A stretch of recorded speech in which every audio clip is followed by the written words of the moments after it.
Gusto mo bang magnegosyo ng ice cream kahit nasa bahay lang kayo? Pwes, yan ang ituturo ko ngayon sa inyo. Hindi lang isa kundi 3 flavor pa ang ituturo ko. Sa init ng panahon ngayon guys, paniguradong papatok talaga ito. Sa wakas, magkakaroon na rin ng totoong ice cream ang freezer mo. Hindi na puro tilapia ang laman ng lalagyanan ng ice cream mo. Yo, what's up mga kaloko? Ako nga pala ang inyong Lokong Kusinero and welcome to my cooking channel. Ang recipe natin for today ay homemade ice cream.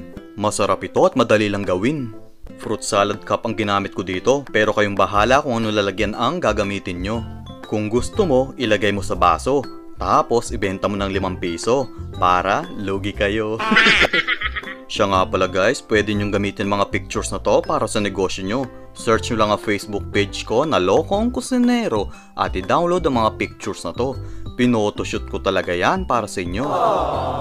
Ready na ba kayong magnegosyo kahit nasa bahay lang kayo?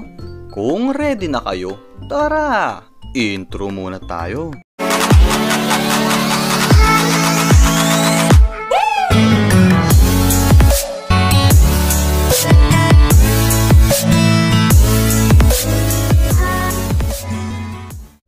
Kung bago ka sa channel ko, please click the subscribe button and the notification bell icon para ma-update kayo sa susunod nating mga video. Sarap, tamis. Oh yes. Gagamit tayo ng 2 all-purpose cream, 3/4 can condensed milk, 7 pirasong Oreo biscuit, 2 sachet ng Milo, 70 grams cheese, at yellow food color. Ang complete list of ingredients ay nasa dulo ng video. So ngayon guys, ilagay natin sa ziplock ang Oreo. Pwede din kayong gumamit ng plastic ng yelo basta kung anong mayroon kayo. Tapos, ilak lang natin ito mabuti para hindi tumapon. Durugin lang natin to hanggang sa maging ganito ang itsura nito. Heto ng Oreo natin. Humiwa tayo ng 2 piraso sa ating cheese. Gagawin kasi natin tong topping sa ice cream natin.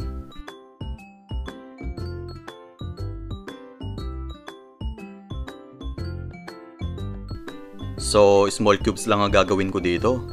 Kayong bahala kung gaano kalit ang pagkakahiwa nyo.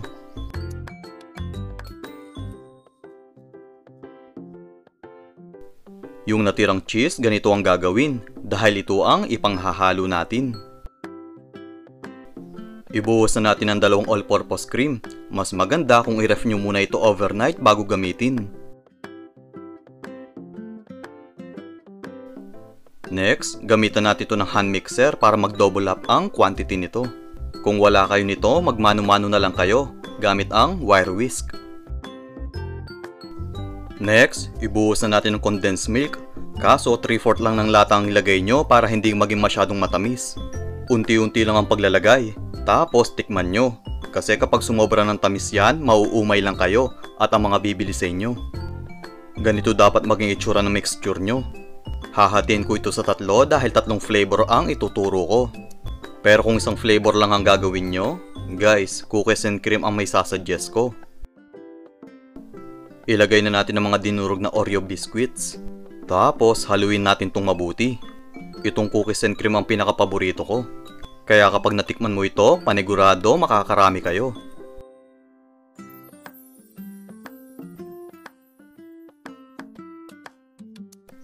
So, okay na to guys. Ito yung cup na gagamitin natin. Ibuhos na natin ang cookies and cream sa cup natin. Huwag nyo masyadong punuin para sa toppings natin.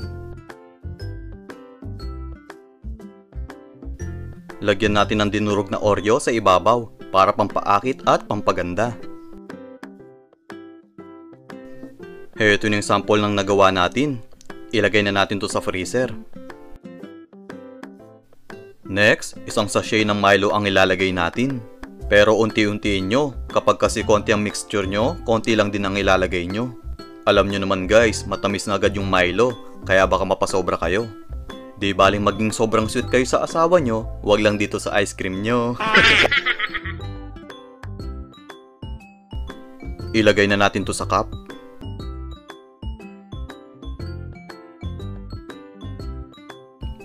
Guys, huwag nyong gagayahin to pang design ko lang to. Kasi kapag ginahin nyo ito, magiging sobrang tamis ng ice cream nyo. Nung tinikman ko ito, isa lang ang nasabi ko. Tamis. Heto na yung sample natin.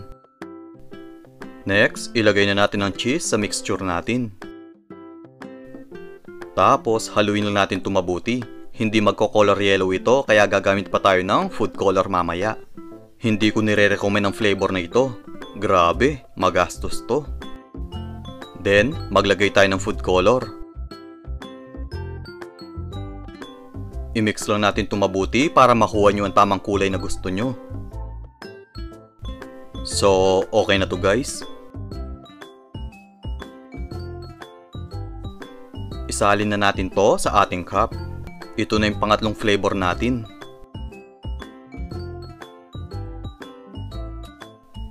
Maglagay tayo ng cheese sa ibabaw.